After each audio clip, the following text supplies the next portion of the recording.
যা দেখছি তাতে কোনো স্টার তারকা যেখান থেকে সিনেমার জগতের লোকজন বা অন্য দল থেকে আসা লোকজন কিন্তু নেই।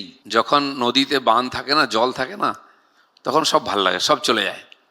যখন ভাঁটা পড়ে জল থাকে না, তখন নৌকো আটকে যায়। তো ভরা নদীতে নৌকো সবাই ছেড়ে দেয়। তো এখন ভরা নেই, তাই এরকম মনে হচ্ছে। তো আমার মনে হয় ভাবা উচিত এগুলো। তখন কেন জোয়ার এসেছিল, কী কারণে, কার কারণে, সেগুলো ভাবার দরকার আছে। আপনি জানেন, যখন আমরা রথ দেখতে যেতাম, রথের উপরে একটা ভালো কবিতা আছে, রথ ভাবে আমি দেব, পথ ভাবে আমি, মূর্তি ভাবে আমি দেব, হাসেন অন্তর্যামী। সবাই নিজেকে দেবতা ভাবে তখন। যখন টিম জিততে থাকে না, সবাই হই হই চলে। যখন টিম হেরে যায়, তখন অ্যানালাইসিস হয়, সবাইকে দোষারোপ করে, কোথায় দোষ ছিল বোঝা যায়। তখন আমরা বুঝতে পারিনি যেগুলো ঠিক হয়নি হয়তো, তাই এবারে হয়তো ওইটাকে বাদ দেওয়া হয়েছে।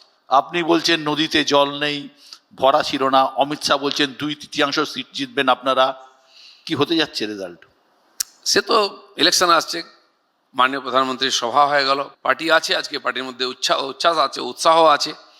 তো বাকিটা তো গ্রাউন্ড রিয়ালিটি, যেটা মানে মাটিতে লড়াই করতে হয়। ইলেকশানে সভা সমিতি এগুলো তো একটা শক্তি প্রদর্শন হয়। এর আগের গত লোকসভার আগে সিপিএম তো বিরাট বড় ব্রিগেড করেছিল, রেজাল্ট কি হলো? 0। বুদ্ধবাবু যাদবপুরের যে মিছিল হয়েছিল, সে মিছিলের যদি অর্ধেক লোক ভোট দিত, তাহলেই বুদ্ধবাবু হই হই করে জিতে যেতেন। সুতরাং ব্রিগেড ভরিয়ে সবটা হয় বলে আপনি মনে করেন না?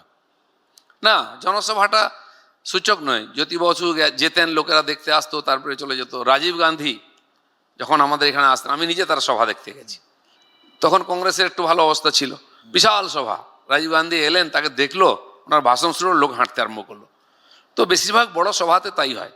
এক তো নিজের কর্মীদেরকেই নিয়ে আসতে হয়, সঙ্গে কিছু লোক আসেন।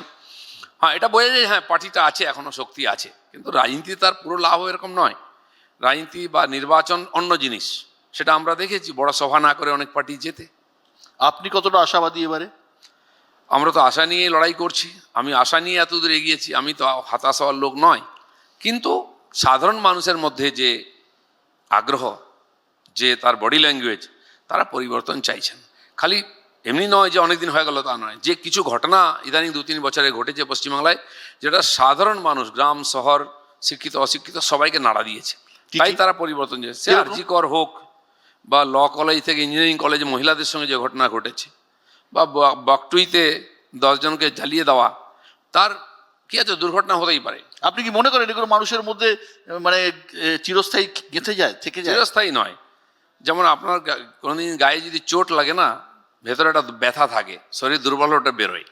আমাদের ভারতীয়দের একটা চারিত্রিক বৈশিষ্ট্য যে আমরা সহজে রিয়াক্ট করি না, আমরা রেভলিউশন করি না, আমরা এভলিউশন করি। আর সেটা এবারে আরজিকরের ঘটনার পরে পশ্চিমবাংলায় গ্রামে গঞ্জে হয়েছে। আমি নিউ টাউনে দেখেছি নিজে।